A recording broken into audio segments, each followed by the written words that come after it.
Aujourd'hui, je vous présente notre van qu'on a aménagé complètement et sans expérience pour moins de 3000 €. Dans cette vidéo, je vais tout vous expliquer sur le van qui se trouve derrière moi, qu'on a aménagé avec ma copine et mon grand-père. Je vais vous expliquer les galères qu'on a eues, comment on a fait, comment on a procédé, quels matériaux on a choisi. Je vais tout vous détailler pour que vous puissiez faire la même chose. Comme vous pouvez le voir aujourd'hui, il fait vraiment pas beau, mais bon, c'est ça la van life, c'est nature peinture. Vous voyez, je vais fermer cette porte. On est vraiment bien à l'intérieur d'un van comme ça, même malgré des temps pareils, vous allez voir qu'on est super cosy. Donc tout commence avec le véhicule, je vais fermer la porte pour vous garder l'aménagement pour plus tard. Nous, on a un Renault Trafic.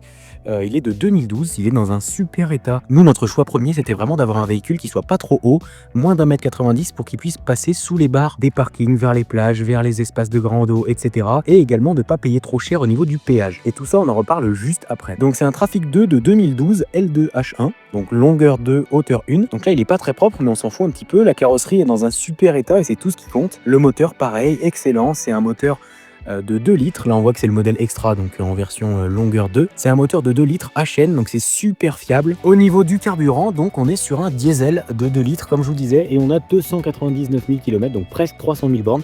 On n'est pas du tout inquiet par rapport au nombre de kilomètres sur le Bon Coin. Il faut savoir qu'on en a trouvé à plus de 600 000 qui roulent encore. Alors évidemment, pour un camion Esprit, on n'a pas des sièges de fou. Là, c'est des sièges en tissu qui font bien le boulot. C'est pas tout à fait propre, mais on avait bien nettoyé tout ça à l'achat. On avait un poste de pilotage en super état, avec un autoradio, avec tout ce qu'il faut pour conduire dans de parfaites conditions. On a même le régulateur. Et on a acheté le camion 8 400 €. Au niveau de l'extérieur du véhicule, vous pouvez voir que c'est très sobre, c'est très discret, on voit pas du tout que c'est un camion aménagé et ça c'était un choix. On voulait rester le plus discret possible pour pouvoir dormir un peu partout et ça c'est super bien. Alors évidemment, on n'a pas mis de stickers, on n'a pas mis de barre de toit, on n'a rien mis d'apparent, mais on peut aller dans n'importe quel pays, dans n'importe quelle condition, sans craindre de se faire voler quoi que ce soit, puisqu'on dirait que c'est un camion de déménagement ou un camion de travaux. Ça ressemble pas du tout à un camion aménagé et ça c'est vraiment ce qu'on voulait. On avait également un souhait, c'était d'avoir un crochet d'attelage comme celui-ci pour pouvoir y fixer les vélos, parce qu'on fait beaucoup de vélos et donc on voulait absolument pouvoir accrocher les vélos à ce camion sans avoir besoin de s'embêter à les mettre à l'intérieur. C'était vraiment un choix primordial pour nous. Aujourd'hui, vous vous en doutez, aménager un camion pour moins de 3000 €, c'est assez compliqué. Nous, on a réussi à le faire, on a fait des compromis, on a fait des concessions et on a fait beaucoup de récupération. Je vous explique tout ça en détail plus tard dans la vidéo. Cette vidéo, donc, elle va vous expliquer comment faire, comment nous on a fait et vous raconter un petit peu notre parcours et vous donner des potentielles idées si vous voulez un jour aménager votre camion. Pour ceux qui veulent aller plus loin, on a écrit un e-book qui fait 70 pages, il est juste en dessous dans la description. Il y a toutes les informations pour faire la même chose que nous, le choix des matériaux, le choix du camion, il y a plein de schémas, plein de photos, etc. Il y a plein de conseils. N'hésitez pas à aller le voir, il est en première ligne de la description. On commence tout de suite la visite de l'aménagement avec l'espace cuisine qui est juste là. Donc on rentre et on a directement la cuisine en face de nous. Je vous montrerai ce qu'il y a sur la gauche un petit peu plus tard. Donc cette cuisine, on a décidé de la faire en un seul bloc avec un évier qui est là, un petit robinet rabattant. Je vous mettrai les références en commentaire si ça vous intéresse. N'hésitez pas à nous commenter ça et je répondrai avec plaisir. Derrière, on a le système d'électricité et la glacière dont on reparle juste après. Au niveau des matériaux utilisés pour cette cuisine, on est sur un mélange de contreplaqué juste en dessous, ici, pour les renforts et la solidité du meuble. Et sur le plan de travail et en dessous, on est sur des planches de pin massif. On trouvait ça beaucoup plus beau que mettre du contreplaqué partout et moi je trouve que ça rend super bien. Vous me direz ce que vous en pensez. Voilà, donc là j'ai mis ça juste pour décorer un petit peu, mais on peut y ranger des affaires. On a décidé de faire de la récupération. Ça, ce sont des anciennes sangles pour fixer des vélos qui ne servaient plus. On les a découpées, on a mis du riselant et ça fonctionne très très bien. Ça permet de mettre les brosses à dents, des bouteilles d'eau, peu importe ce qu'on veut. En dessous de notre évier, on a donc notre système d'eau qui est juste ici. Je vais vous montrer ça tout de suite. On a décidé de le sécuriser avec un petit loquet comme ça, très simple. C'est vraiment du très simple. Notre van, c'est très minimaliste, mais c'est pas cher et ça fait super bien son boulot. À partir du moment où on ouvre cette petite porte, on arrive directement sur le système d'eau. Donc nous, on a 24 litres d'eau et 10 litres d'eau grise. On a également ici tous les produits ménagers pour faire le ménage, pour faire la lessive, etc. Puisque oui, on fait également la lessive dans le camion. Notre système d'eau est très simple. On a ce robinet qu'on a connecté tout simplement avec une pompe électronique. On voulait pas une pompe à pied, mais une pompe électronique, c'est beaucoup plus pratique, qui est reliée directement à la batterie qui est là-bas. Je vais vous le montrer tout de suite. Donc en fait, quand on se lave les mains, on a juste à activer le robinet et l'eau arrive instantanément. C'est automatique, c'est électrique, c'est super pratique. Le débit est tout à fait correct et ça suffit largement pour cuisiner et faire la vaisselle et se laver les mains. On en a parlé donc la glacière. Nous, on a une glacière Vevor de 24 litres et honnêtement, c'est amplement suffisant pour notre usage. On est deux jeunes et on arrive à tenir largement 3-4 jours. L'avantage d'avoir positionné la glacière à cet endroit, c'est qu'en fait, on peut en cuisinant, on a cet endroit-là pour cuisiner et on a également cet endroit-là. En cuisinant, on peut donc attraper directement les choses dans la glacière, les poser ici, poser carrément des trucs sur la glacière puisque c'est antidérapant et du coup on peut poser des trucs dessus, c'est super pratique. Et on a également accès ici à notre système électrique avec tous nos ports USB et USB type C pour charger les téléphones, les ordinateurs, les appareils photo, c'est trop pratique. Au niveau de la glacière, n'hésitez pas à me dire si vous souhaitez une vidéo à ce sujet. Le fonctionnement est très simple, on l'allume sur le bouton power, on a les paramètres pour régler les différents modes, économique, boost ou normal. On peut régler la température de la glacière, faire 2, 3, 4, 5, 6, 10 degrés, peu importe. Ça peut descendre jusqu'à moins 15 degrés, je crois. Et on peut mettre un mode lock pour éviter de toucher sans faire exprès avec les doigts et d'éteindre la glacière. On peut verrouiller tout ça. On a également un petit écran d'affichage juste ici et un port USB à cet endroit-là qui ne nous a honnêtement jamais servi. Et au niveau de l'espace intérieur, vous voyez que c'est quand même assez grand. Voilà, nous, je vous ai dit 24 litres, on arrive à tenir 3-4 jours. Et il y a cette partie-là sur la droite qui est un petit peu plus fraîche que les autres. Nous, on y met le beurre, etc. Ensuite, on descend au niveau de la batterie. Je vous ai mis une petite lumière pour éclairer. Nous, on a une batterie EcoWatt qui fait 100 ampères-heure. Alors, il faut savoir qu'à la base, on n'avait pas du tout une batterie comme ça. On avait une batterie nomade, tout intégrée avec un écran, des ports USB, des ports allume-cigare. Sur le papier, on trouvait ça super bien, mais en fait, on s'est vite rendu compte que l'autonomie n'était pas du tout suffisante pour nous. En fait, on avait 20 ampères-heure et à 2 personnes, 20 ampères-heure, ça nous tenait même pas une journée. Ce qui est terrible parce que ça veut dire que toutes les 24 heures, la batterie était à sec et on devait se rendre dans un supermarché pour la recharger, puisqu'en la branchant à l'avant du véhicule sur l'allume-cigare, ça rechargeait pas suffisamment vite du tout. C'était une catastrophe.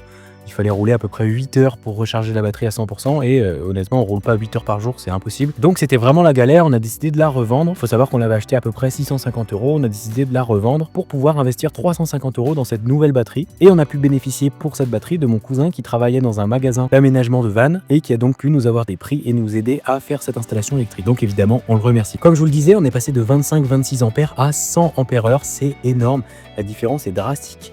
Avec une batterie comme ça, on arrive à tenir 4 à 5 jours en autonomie complète dans la nature, sans avoir besoin de rouler, sans panneau solaire. Vous verrez qu'on n'a rien sur le toit, on n'a pas de panneau solaire. On a simplement un chargeur booster qui nous permet de recharger le véhicule via un boîtier Victron. Mais si on roule pas pendant 4-5 jours, ça n'a pas besoin d'être rechargé. La batterie tient très bien, pourtant on a 2 ordinateurs, 2 téléphones, 2 appareils photo, une GoPro, la glacière, des lumières, etc. On manque de rien et pourtant on tient super bien en batterie. Donc c'est un système électrique plutôt simple avec la batterie qui fait, comme je vous l'ai dit, 100 ampères-heure. Ça représente 1280 Wh puisque c'est du 12,8 volts. Cette batterie, on l'a connectée directement sur un porte-fusible sur lequel on peut brancher des nouveaux fusibles, des nouvelles arrivées, si jamais on souhaite brancher d'autres lumières, si jamais on souhaite brancher un chauffage, peu importe. Et tout ça est relié directement au Orion TR Smart. Le Orion, c'est un boîtier tout simplement intelligent qui, au moment où on se met à rouler avec le véhicule, demande à la batterie EcoWatt si elle a besoin d'être rechargée, et si elle a besoin d'être rechargée, il la recharge en continu sur l'alternateur. C'est extrêmement pratique, ça fait gagner un temps fou, on n'a pas besoin de s'en soucier, quoi qu'il arrive la batterie recharge et la batterie est toujours à bloc. C'est une zone qu'on a volontairement laissée accessible pour pouvoir travailler dessus si jamais il y a un problème. Alors à l'usage au quotidien, on met quelque chose ici pour protéger et pour éviter d'y mettre les pieds, mais là je vous ai tout sorti pour pouvoir vous montrer. Le placement de la batterie de vie, ça m'amène directement au deuxième point qui est l'aération. Comme vous pouvez le voir, on a mis une aération basse à cet endroit-là. On a tout simplement troué la carrosserie du véhicule avec un coup de perceuse avant ensuite de faire un tour à la scie sauteuse, histoire de pouvoir nous créer une aération basse. Au niveau des aérations, nous on a tout pris chez Leroy Merlin pour vraiment pas cher, je crois qu'on a eu pour 15 € les 2 aérations. On a fini avec le coin cuisine, on arrive désormais avec l'espace de vie. J'en profite pour vous parler des fenêtres. On a 2 fenêtres comme ça qui étaient là de base sur le véhicule et qui s'ouvrent en coulissant. L'intérêt c'est de pouvoir aérer, prendre le soleil, etc. C'est super pratique. C'était un souhait qu'on avait et heureusement on a réussi à trouver un véhicule qui les a, c'est génial. Par contre, petit bémol sur les trafics, faites attention, cette partie-là est super fragile et nous elle est à casser.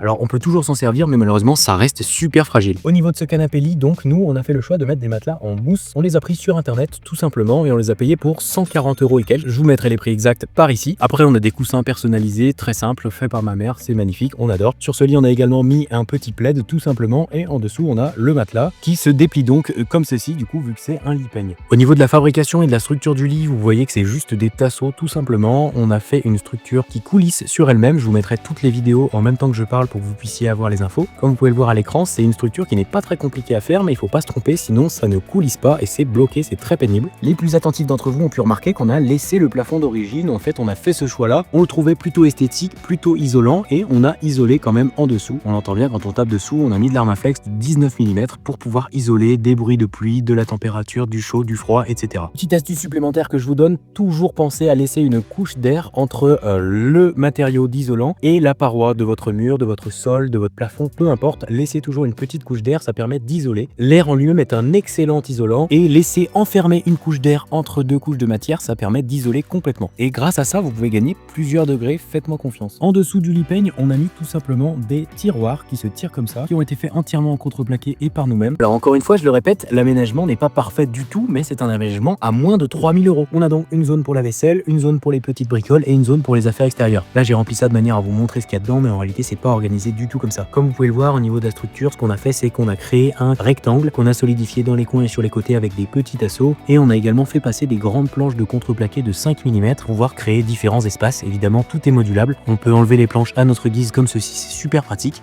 Pareil pour celle-là, si on veut faire un immense coffre, on peut tout à fait enlever les deux et avoir un espace beaucoup plus grand. Comme je vous le disais, l'un de nos souhaits, c'était de pouvoir emmener beaucoup d'affaires de sport, donc les affaires de vélo, les affaires d'escalade, de randonnée, etc. Grâce à cet endroit, on peut mettre les casques de vélo, les chaussures, les affaires d'escalade, la corde, les mousquetons, c'est super pratique. Et ça ne nous empêche pas d'avoir évidemment à côté nos vêtements, je vais vous montrer ça tout de suite. Voilà, au niveau du deuxième tiroir, vous pouvez voir, on a mis pareil un petit loquet, histoire que le meuble ne parte pas quand on roule. Actuellement, ils sont complètement vides, il y a juste une petite dégaine et 2-3 bricoles pour prendre la douche, mais normalement, on a chacun notre endroit pour mettre nos affaires, donc les vêtements, les t-shirts, les caleçons, etc. Encore une fois, ça a été créé de manière très intelligente. Vous voyez que tout a été découpé pour que notre main passe, et tout a été conçu pour être enlevé si on le souhaite, pour pouvoir avoir un seul et grand bloc de rangement. Tout ça, ça a été fait avec des planches de contreplaqué. Là ici, je crois que c'est du 9 mm. Encore une fois, si vous voulez aller plus loin, je vous invite à aller voir le e-book qui est dans notre bio. Il fait 70 pages et vous y trouverez beaucoup d'informations pour l'aménagement d'un van pas cher. On en a donc terminé avec cette partie lit, canapé et cuisine.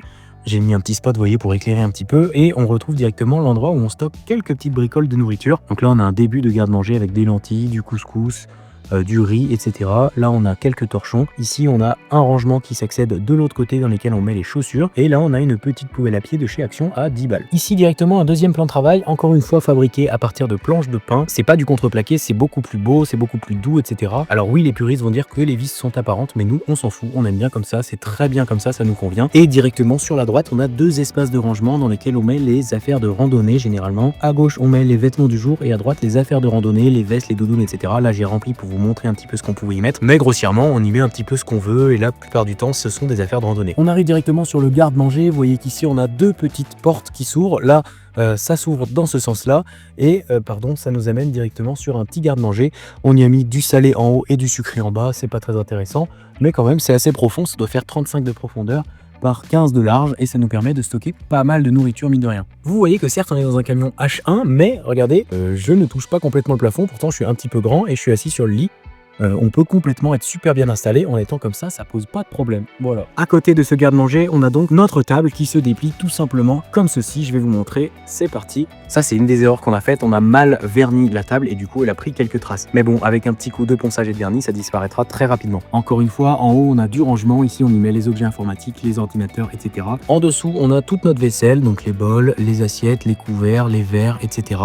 On a également une petite planche à découper, on a également une maryse, un couteau à pain, et sur le côté un autre garde-manger avec des pâtes, du maïs, des tomates, etc. On a également de la farine, on a de quoi faire des crêpes, on a tout ce qu'il faut pour être tranquille. Au niveau de la fabrication de ce meuble, il a vraiment pas coûté cher. Je pense qu'on est sur moins de 100 € pour le meuble entier. Si ça vous intéresse, n'hésitez pas à me le dire, je vous ferai une vidéo avec plaisir sur ce sujet. Au-dessus de ce meuble, on a été futé, c'est du reste de contreplaqué qui nous sert de table d'extérieur. On y a mis des crochets, et comme vous pouvez le voir, ça s'accroche sur l'extérieur du camion pour pouvoir cuisiner et manger dehors. C'est super pratique. C'est très solide, et comme c'est fait avec de la corde, ça coulisse, et donc même si on est sur un terrain en pente, notre table reste droite et on peut cuisiner dans des conditions parfaites. Encore une fois, si ça vous intéresse qu'on vous fasse un tutoriel pour fabriquer une petite table comme ça pour vraiment pas cher, parce qu'encore une fois c'est de la récupération, les cordes sont en récupération, tout comme le contreplaqué qui nous avait servi à fabriquer des meubles. Donc on est sur une table 100% récupération qui fonctionne super bien et dont on se sert tous les jours. Donc si vous voulez une vidéo là-dessus, n'hésitez pas à me le faire savoir, je vous la ferai avec grand plaisir. Sur l'arrière du véhicule, j'ai mis la petite coupiote pour vous éclairer un petit peu. Là on a un espace où on range les livres, des bouquins, des blocs-notes, etc.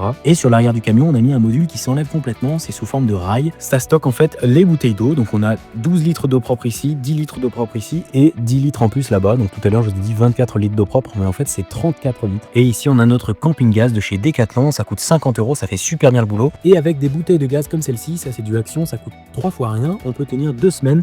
C'est super pratique, ça prend pas de place, ça s'achète comme ça, on peut en stocker 2, 3, 4, 5 dans le camion, on est tranquille pour plusieurs semaines, plusieurs mois. Et franchement c'est bien moins contraignant que d'acheter une grosse bouteille de gaz. En plus on n'a pas besoin de passer au VASP avec des trucs comme ça. On arrive maintenant sur l'arrière du camion, on a mis deux petits miroirs avec des photos. Ici on a mis des planches de contreplaqué, on a carrément décoré les poignées de porte. On trouvait ça beaucoup plus beau que des trucs en plastique pas très beaux. Vous voyez qu'on a réussi à caler une petite chaise de camping, il y en a une deuxième à l'avant. Et si on ouvre cette porte ici, on retrouve l'endroit dans lequel on met les livres, une autre planche de contreplaqué pour habiller l'intérieur de la porte et une petite balayette pour nettoyer un petit peu le camion. On est donc sur un aménagement super pas cher avec que des trucs super sympas. Là, vous voyez que ça mériterait un petit coup de décoration, mais pareil, on va pas trop se tarder à s'en charger. Tout est fonctionnel, tout est utile, on se sert de chaque centimètre, de chaque millimètre de recoin. Alors évidemment, c'est pas très grand, mais on est super bien à l'intérieur. Et franchement, pour moins de 3000 €, c'est un aménagement imbattable. N'hésitez pas à me dire ce que vous en pensez dans les commentaires. J'espère que cette petite vidéo vous a plu. Comme vous avez compris, on est sur un aménagement vraiment pas cher, vraiment abordable, super sympa et super cosy. C'était la première vidéo longue de la chaîne, j'espère qu'elle vous a plu. Je vais faire d'autres vidéos pour vous présenter l'aménagement, pour vous donner des conseils, pour vous parler de comment on a fait, les erreurs qu'on a faites, ce qu'on aurait pu éviter de faire évidemment. Toutes les informations que je vous ai données là, vous les retrouvez en beaucoup plus détaillé dans le e-book qui est dans la description de cette vidéo YouTube en première ligne. Et pour les 5 personnes les plus rapides, le e-book est à moins 50%, donc profitez-en, il est en premier lien dans la description. N'hésitez pas à vous abonner à la chaîne Matt Cavan si le contenu vous a plu. Vous allez retrouver ici plein de vidéos sur l'aménagement, des petites astuces, des petits conseils, etc. Là, c'était juste un petit van tour, mais je vous en ferai un beaucoup plus complet un peu plus tard avec un temps un petit peu meilleur parce que là, c'est pas terrible. Et je vous ferai une vidéo super complète de 20-30 minutes qui vous explique tout sur l'aménagement, comment on a fait et les galères qu'on a eues. Merci beaucoup d'avoir suivi cette vidéo. Je vous dis à la prochaine. Ciao!